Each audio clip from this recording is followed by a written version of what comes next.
The couple. Yeah, the bride and groom can select, who they want to give those witness forms to. But there's like a category of accepted witnesses. So if they say, hey, we had lunch with this guy at McDonald's earlier today, and so he's going to come and be our witness, you know, you're looking for someone like a family member, a longtime friend of the family, or I was looking back in our notes from Father Putnam's class, and he referred to these as Form A and Form B, right? The interview forms is Form A, is that right? I believe so. And then the witness forms are Form B, and I think that's what was throwing me originally, because I think that's just how Father Putnam just referred to them, and in my notes it's Form A, Form B, and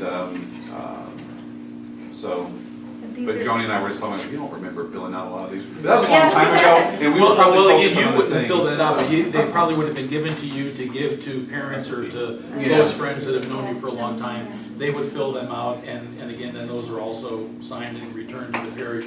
Goes in the parish file, that goes in the marriage file, that stays, with that folder, with that marriage-related document. This is given to the bride and groom, and it's their responsibility to find somebody, fill it out, have it notarized, whatever, bring it back. And as I said, mostly, even on the questionnaire forms, the first form, although it says that you just question and you write down, the majority of time for the folks that I know and the deacons that I know that are working with that, normally the parish has the packet put together, and they will give that to the deacon or to the priest and say, again, explain these, give them to the couple that's approaching you, and you can run through those with them. So normally, the bride and groom handwrite and fill out those, their witnesses fill out these, they bring them all back, but again, they don't just send them back in and then they're forever just put in the file. You have to sit with them and review. You have to go through that before you sign off. Don't just,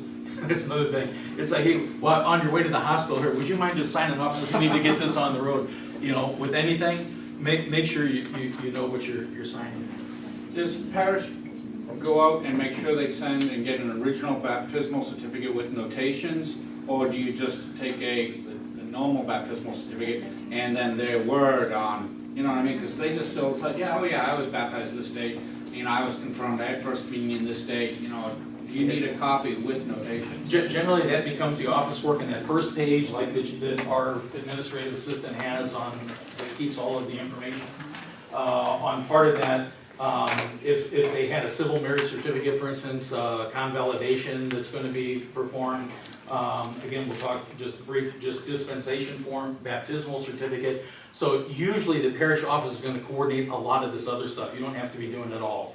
But that will be part of the checkoff box that they have to have, as everything is moving forward.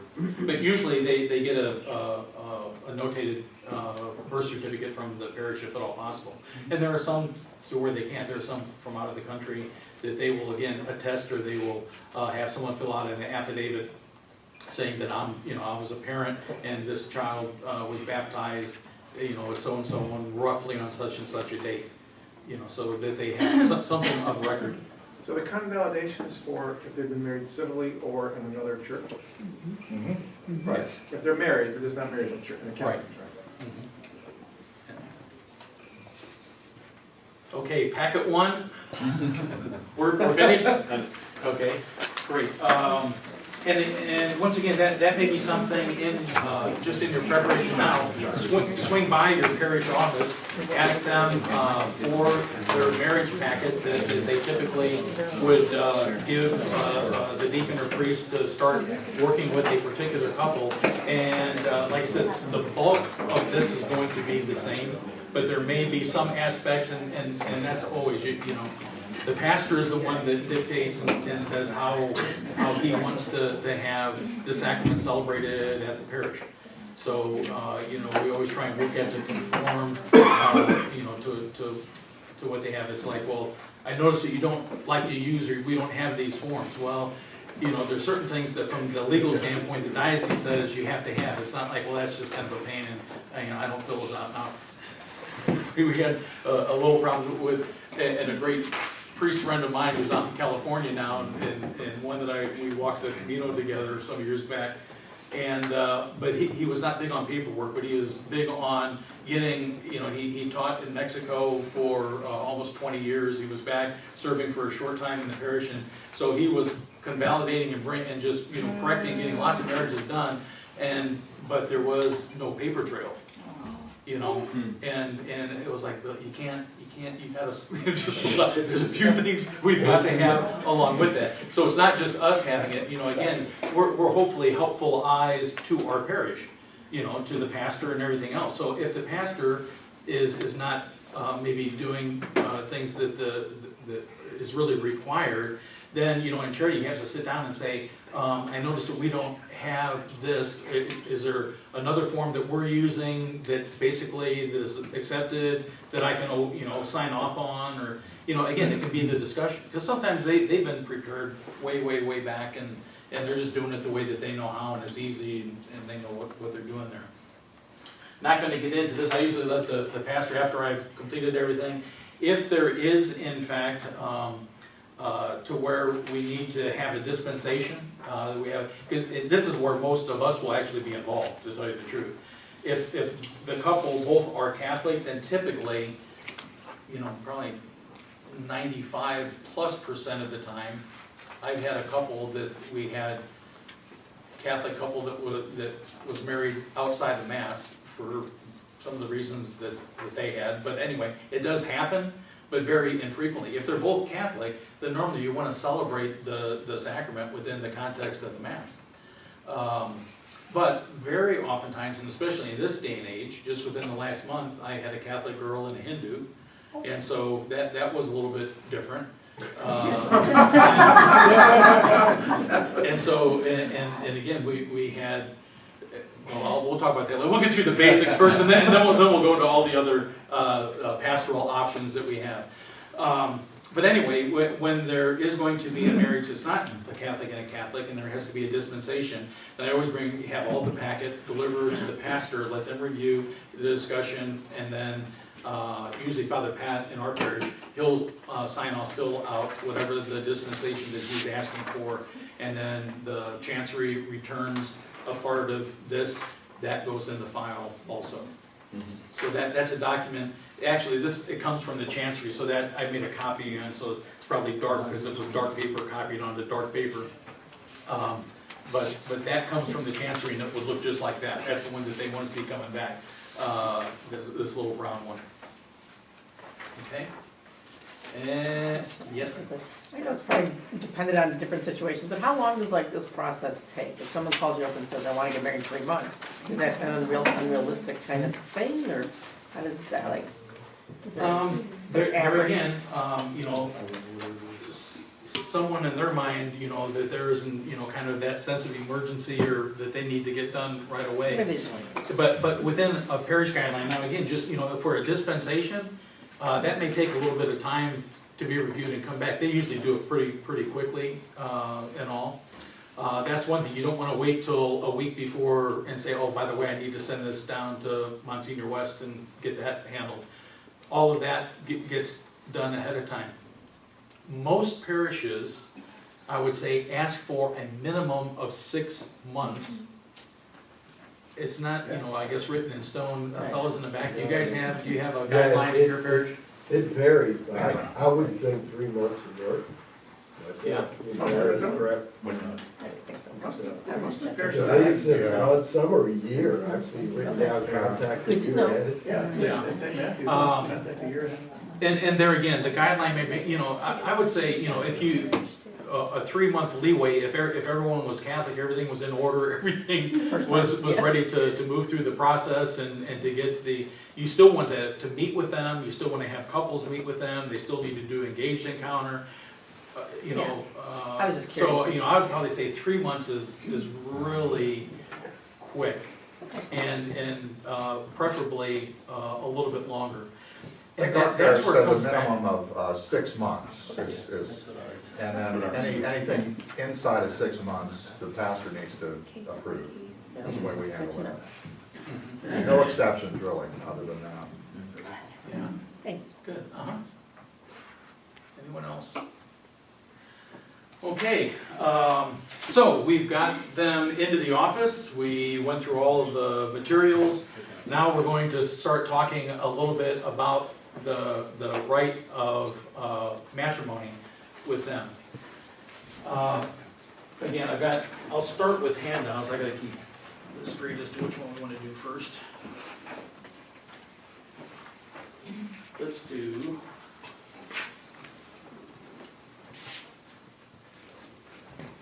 This one.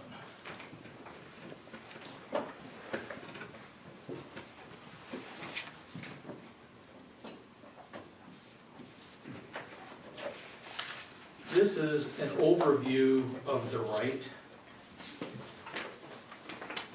Same thing if you want to just start going. Let's see, I'll start these maybe in the back and see if we meet somewhere in the middle. If you guys want to pass one back to the folks. Now, part of the overview of the rite was written, these are by Liturgical Press, and this was preparation that actually we used within the diocese also to prepare deacons that were familiar with the old rite of marriage compared to the new rite of celebrating matrimony. And again, just even anybody off the top of their head, kind of why we call it celebrating the order of matrimony rather than marriage now?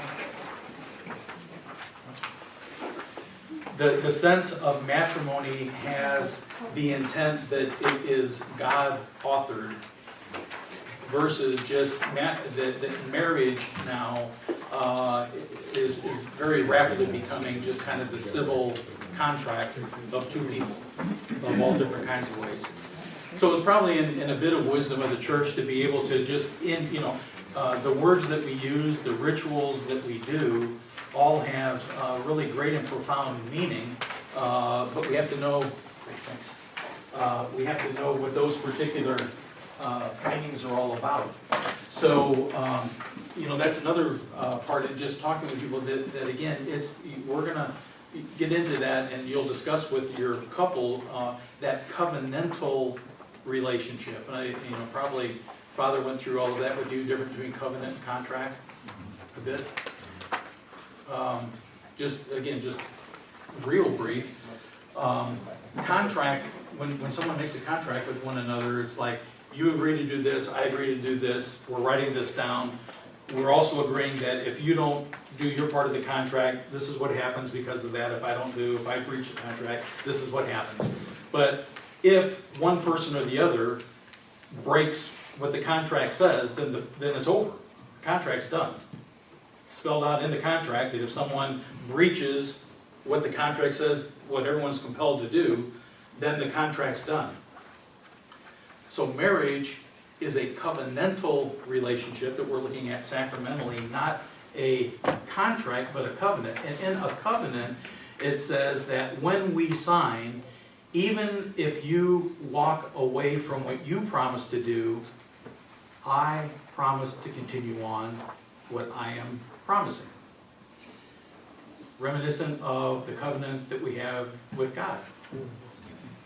God says, this is, I will be with God, you will be my people. This is what I'm going to do for you. I love you, I care for you, I will do everything that I can for you. I want to show you the way, everything that I want to do as God for you. And on your part, these are the things that's expected of you as the people and to have this healthy relationship. However, the one thing we know, God never walks away. God never dispenses from his part of the promise. We, in our way, in all different kinds of ways, straggle and find a new path over here and over here that's not exactly what we're being called to. So we break that covenantal agreement in different capacities, but God says, but I stand firm. Nothing changes on my end. Nothing changes on my end. That's what you are promising, and that's what people need to understand when they're at the altar and we are making these vows to each other when we get into the rite itself. That's what you are agreeing to, and why, it's like, well, why do I need an annulment if I've been married once, twice, or whatever before? Because part of that is saying, well, number one, did you enter into the agreement with full knowledge of really what you were doing? Did you understand, the concept of covenant versus a contract? I never heard that word covenant. I never heard, it's like, well, I don't know how well they might have been prepared. You know, there's lots of reasons why people may, you know, have grown apart for all different kinds of reasons. But from a sacramental standpoint, we do at a point need to look back and say, if this marriage, previous marriage and bond is being dissolved, why and on what grounds was it never actually there? So that's why the preparation is so key and so important when we're preparing people for the sacrament. Because everything, you know, the bride and groom are focused on being on the altar, the wedding, the band, the caterers, the this, the that, you know, the wedding, the day, the evening. And it's a great celebration, and you'll be a tremendous part of that. But again, the marriage, the matrimony is the lifetime. That's our journey together. And it's hard sometimes to keep refocusing them and bringing them back to that concept. Don't just keep thinking wedding date, wedding, wedding, wedding. Think about what you're doing in this bond. Because again, once you make the vows, then the ritual acts that follow from that bond, it's what gives all of those ritual acts the beauty. If you don't have the truth of the reality that stands behind the rituals that we look at in marriage, then those rituals ultimately become very empty and meaningless, especially from the sexual capacity. It's one of the things that you'll see very, very quickly in lots of people. It's like, well, you know, I'm getting kind of tired of that. You know, we've been together for 3 weeks now. So again, it's in preparation, and it's really getting their minds, their hearts, and their glands together on the same page. Not always an easy thing to do. Don't quote me on that one. Okay, and this one, just as the overview, all of this material I have so that you can just throw in your binders and keep. You can read through more at your leisure. But just to kind of hit some of the highlights as we're going through. Since this part in particular had to deal with the comparison of the older version of the rite compared to the now order of celebrating matrimony, it will have some of the variations. So if you look like it in the back side of that very first page, order of celebrating matrimony, and then it'll say in 1969 and then in the 2016 revised rite. So they will actually define it just a little bit differently. The beginning part of any of the books on liturgy will have that, what they call the prenotanda. We'll discuss that in just a moment here, but it's just kind of the notes, the outline, the basis of how the rite spills out of that knowledge. So you can kind of compare, really for your own benefit, just to see kind of what was there before, but it's really not as meaningful to you. You haven't celebrated the previous rite, so it's like, well, what do I not do now, or what do I do? So our focus is going to be on the new rite. One thing on page where it does have a discussion, it says, how does your parish practice of weddings involve the whole community? And I would like to hear a little bit from you all as to how you see that. Because once again, preparation of a couple is not just the deacon and the priest, or the couple maybe sitting with them, you know, a few different times.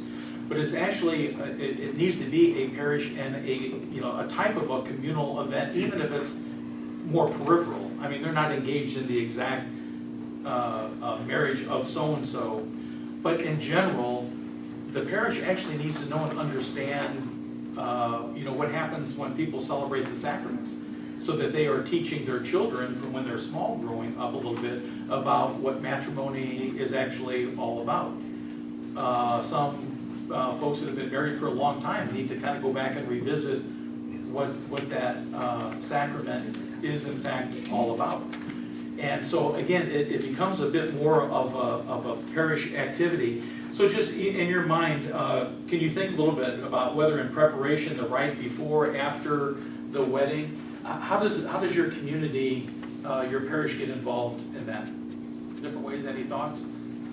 Well, Yes. I know that a lot of times before a wedding is going to be celebrated in our church, especially during daily masses, Father will say something like, so-and-so and so-and-so are going to be married. Would everybody pray for them and for their marriage, you know, not but like for their, and pray for the family. And I think that's a really nice way to involve the community, just to have everything. Good, you know, we think about prayer lists when someone's in the hospital, someone has a particular need, but, you know, how great, you know, we always kind of, the negatives are what draw us to get on our knees and do stuff. And that's a great positive insight. It doesn't always have to be that something's crashing around me that I have to